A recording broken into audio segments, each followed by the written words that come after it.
Today, folks, I am speculating that we are witnessing the next Canadian bank super cycle. And for those looking to collect juicy dividends, that wonderful passive income off this sector is I do like Pokemon cards, collected them all through Vidai, my ticker VDY, the Canadian monthly paying dividend ETF until I die. And I call them Pokemon cards because they ebb and flow between performance. But as a sector, they absolutely crush the broader indices. If you take a look at the basket of the larger banks year to date, right now, obviously, TD is the outperformer coming off the back of those money laundering fines and all that insanity. On a 1 year, however, you're seeing a bit of a shift to Canadian Imperial Bank, Bank of Montreal becoming the better performers. Over the 5 year, however, we're starting to see a mix of Canadian Imperial Bank, BMO. You're seeing Royal Bank kind of catch up in there. And obviously, Royal Bank is the leader if you zoom out on the farthest chart, which is why I always recommend if you want to kind of approach the sector to do it through market cap weighted ETFs like VDY that upper weight all the Canadian banks, or through an equal weight bank ETF like HBNK, which I think is the superior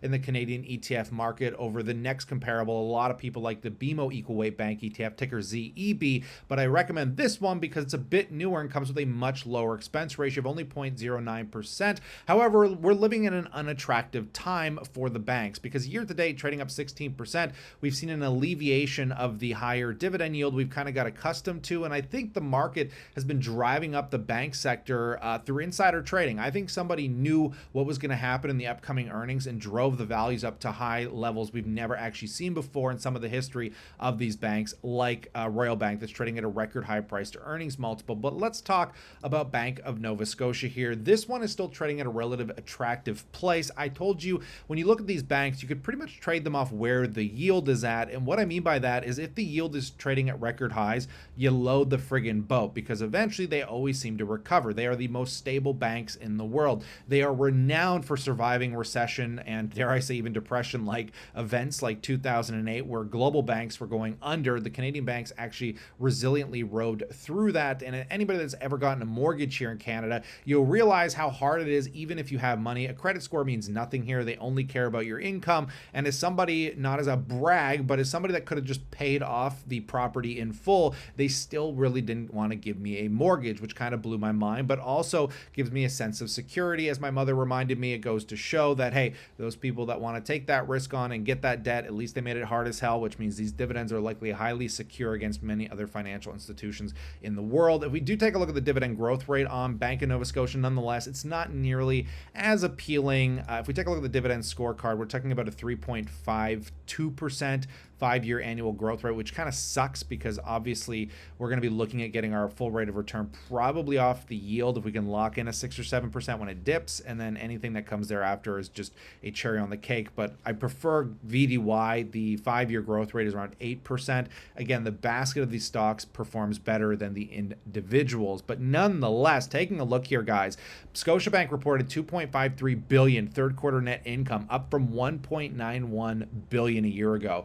That is a massive, massive increase by over 25%. And if you take a look, all of this is purely driven by the alleviation of concerns when it comes to the mortgage renewals that we've talked about. I think, 60% of all renewals are coming in the next year or two or something like that. And honestly, Scotiabank is one of the hardest hit, as we're going to see with the delinquencies. But nonetheless, revenue, guys, is just jaw-dropping. I don't know how these banks are growing in a period where we don't have immigration. Not like we used to. We have a tariff war that was supposed to put us in a recession. And here we sit at $9.48 billion for the quarter. Just last quarter was $9 billion, and basically going back to July 31st of 2024 was 8.3. Look at this. We're sitting at 27.9 versus 25.1 for the 9 month. There is some serious growth going on with the financial sector here in Canada. It is quite astonishing. And again, those loan loss provisions, which is just money they put aside for shakier loans. So obviously, if I take a loan out from the bank and all of a sudden my interest rate skyrockets against the current income that I have, it makes the loan a lot less secure, which means the bank, by law, the government implements these laws that protect the banks and the consumers that use the banks, saying, hey, you need to put money aside in case these go delinquent. It doesn't mean that money is going to be used, because again, I'd have to default on the loan, but as a protection, it has to be put aside. And for the first time, Loan loss provisions dropped to levels that weren't quite seen since July 31st, 2024. Are they still elevated? Yes, but they're starting to drop off quite materially from the almost 1.4 billion just last quarter, meaning we can start driving some serious net income growth here, guys. That net income is quite a hype. I mean, 2.5 billion.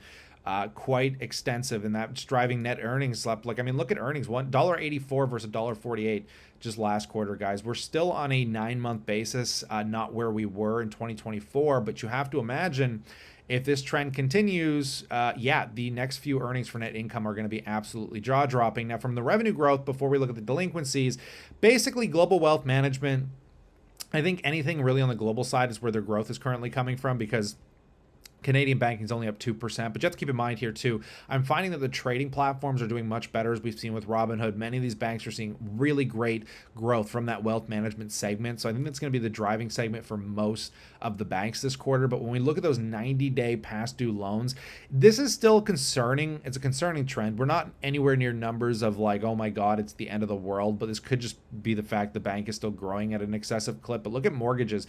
The delinquencies here for 90-day past due was 6.16%, 0.16 back in Q4 of 2023. Today we're at 0.24, and it is fairly high, but has been stabilizing basically throughout, the last 3 quarters, which is great to see. In total, we've actually seen it start to drop off from 0.31 to 0.3, taking into consideration personal loans, credit cards, and unsecured line of credits. So we are starting to see some form of stabilization. In the international markets, they are kind of all over the place, but we're not seeing massive spikes like we were in the past, going from 2.74 to say 3% just over a few quarters. So I think this is the sign that we are at the end of the concerns with everyone thinking the financial institutions are going to collapse on renewals. And that was a concern, but these banks are strong as hell, and they're starting to prove it, baby. I mean, look at Bank of Montreal, another stunning bank that is starting to give up those massive yields we were once seeing, down to 4%, which is falling in line with more of its historical averages.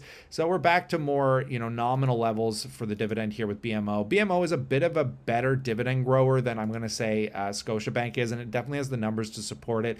8.6% 5-year growth rate. No one's complaining about that. If we take a look, they reported $2.33 billion, up from 1.87 billion a year ago. And I'm telling you, the only reason these banks are trading at record values is because somebody seems to know what's going on here, because I couldn't tell you that this was going to happen. I told you, though, if interest rates drop, I was more concerned about them collecting interest income, but that doesn't seem to be a concern as of this moment, because look at the revenue growth here. $8.9 billion in revenue, up from the 8.1. If we take a look at just the year to date, guys, 26.9 billion versus 23.8 billion this time last year. The revenue growth rates are absolutely insane. Provisions for credit losses have started to drop off materially for this. 797 million versus 906 million this time last year, and down from the billion just last quarter. Guys. We are literally witnessing a super cycle for bank earnings right now. This is insane. Look at $3.14 for earnings. Are you kidding me?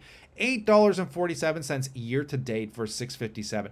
This is why Vidai is crushing it. This is why the Canadian markets are crushing it. Not only do we have solid bank earnings with this incredible commodity new renaissance that's going on across many precious metals and copper and uranium, I can't get over this. This makes me want to buy more of the Canadian economy. You know what I'm going to do today? I think I'm going to go buy more VDY. I think I'm just going to take 500,000 bucks, whatever I got laying around. I'm just going to throw it in VDY. How can you not when you're witnessing these kind of numbers? And delinquencies comparably, again, to Scotiabank, are far superior, because 90-day past due loans here are 0.16%. The current is less than, it's like 99.68%. I mean, they're crushing it overall. They don't have any major delinquencies going on, which is driving off this major loan loss provision plummet, and the credit score distribution looks like it's going up quite a bit here as well. So I'm looking at these Canadian banks, guys, in utter awe. I think everybody should be astonished at how the Canadian economy has outperformed the United States for quite a material amount of time here. And I think pairing VDY with the S&P 500 was, in hindsight, one of the most intelligent things I've done. But obviously there was no anticipation. There was only speculation of the future that we are now beholding. And yeah, it is nothing short of astonishing, guys. Those bearish clowns out there that continue to beat up what fundamentals are proving to be resilient. It's time you shifted your sentiment and we go long, baby. But I'll pass the question off to you. I'd love to know what you think about these banks in that comment section below.